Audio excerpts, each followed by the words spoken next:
Hello everyone, सेवा नमस्कार। मेरो ड्रेस अप देखेर तपाईँले थाहा पाइसक्नुभयो होला। म चाहिँ घुम्न जान लागेको हिजो शनिबार होइन। अनि त्यही भएर यहाँ म चाहिँ पार्टनरलाई रिसिभ पनि मैले गरिसकेँ।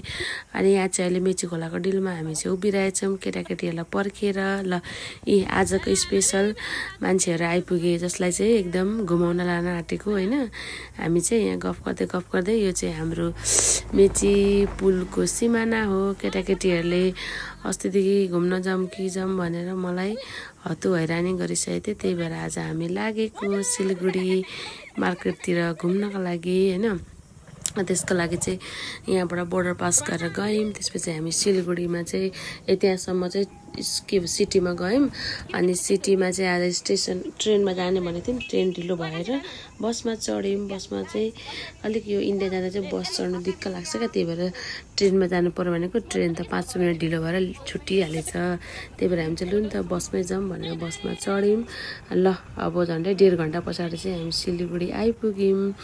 लु यो चाहिँ सिलगढी मार्केट हो होइन। हामी चाहिँ यो के भन्छ, यो मार्केटलाई के पो भन्छ, हङकङ मार्केट।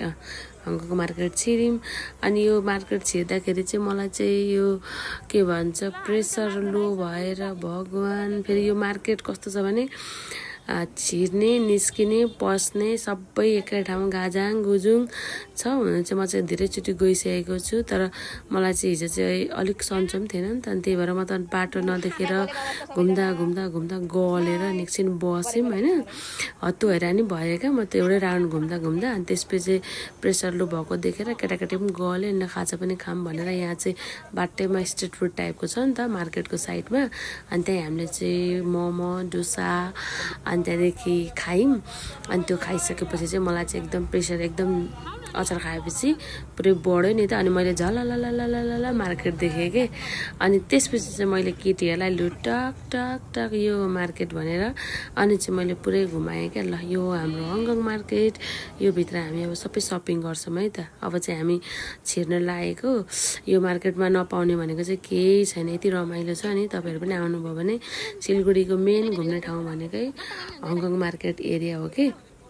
अनि यहाँ चाहिँ यस्तो छ होइन, एकदम रमाइलो। भित्र बसेपछि थाहै पाइँदैन बाहिर कति बजेको हुन्छ, भित्र लाइटै लाइट हुन्छ होइन।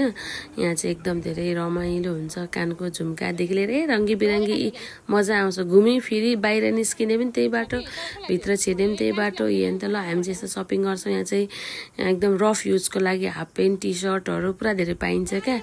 अनि त्यहाँदेखि यो चाहिँ कस्तो मार्केट भने यहाँ चाहिँ 10 को 20 को 30 को 40 को 50 को खालको हुन्छ क्या। अनि मैले चाहिँ नानीहरूलाई तिमीहरूले म्याक्सिमम् 50 रुपियाँसम्म चाहिँ सपिङ गर्न पाउँछौ यहाँ भनेको थिएँ।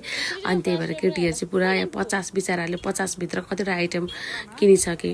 ल यो हङकङ मार्केट सिलगढीको घुम्ने मार्केटहरूको यही हो। यस्तै कुराहरूले चाहिँ यहाँ पुरा रमाइलो हुन्छ क्या।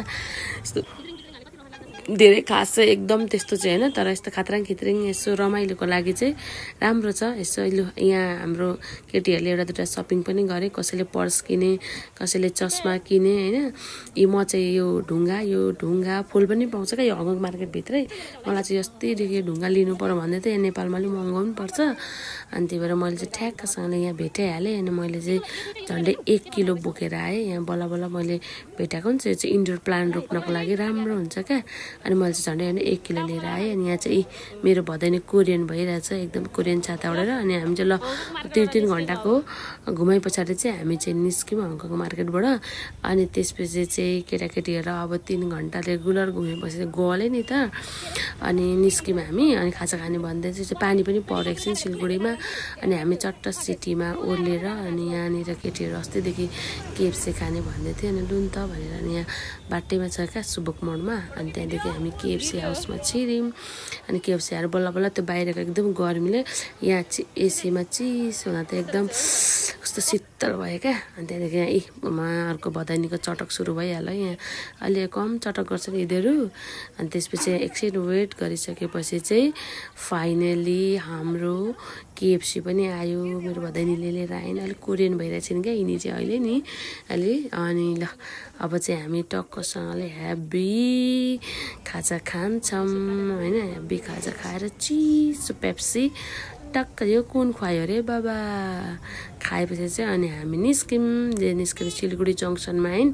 हामीले चाहिँ नजाऊँ न ट्रेनमा छुटिसक्छ भनेको होइन अरे उनीहरूलाई ट्रेनमा जसरी भए पनि जानै पर्ने अरे फर्स्टचोटि आएको अरे एक्सपिरियन्स लिनै पर्ने भनेर यिनीहरूले म र ज्ञानलाई यहाँ 3 घन्टा रुँगायो 3 घन्टा हामी पुगेको थियौँ 3 बजे अनि ट्रेन आयो 6 बजे भने चाहिँ 3 घन्टा यहीँ बस्दा गरेर फाइनली गलगले जाने हाम्रो ट्रेन आयो होइन खुसी भयो केटीहरू ट्रेनमा जानु पाउने भएर अनि ट्रेनले चाहिँ टक्कसँगले 1 आवरमा चाहिँ गलगले ल्याइ पुऱ्याउँछ क्या के भन्छ आउँदाखेरि ट्रेनको यात्रा चाहिँ सहज तर त्यस्तो धेरै जति बेला पनि हुँदैन त्यही भएर अलिक वेट गर्न चाहिँ गाह्रो टाइम चाहिँ एकदम याद गर्नुपर्ने हुन्छ होइन तर रमाइलो चाहिँ रमाइलो हुन्छ ट्रेनको यात्रा गर्नु भमिटिङ पनि हुँदैन दिक्क पनि हुँदैन मान्छे पनि गनाउँदैन ओहो कति आनन्द ल यति भन्दै हाम्रो चाहिँ बल्ल 1 घन्टा पछाडि आइपुग्यो गलगले स्टेसन हामी आइपुग्दाखेरि चाहिँ झन्डै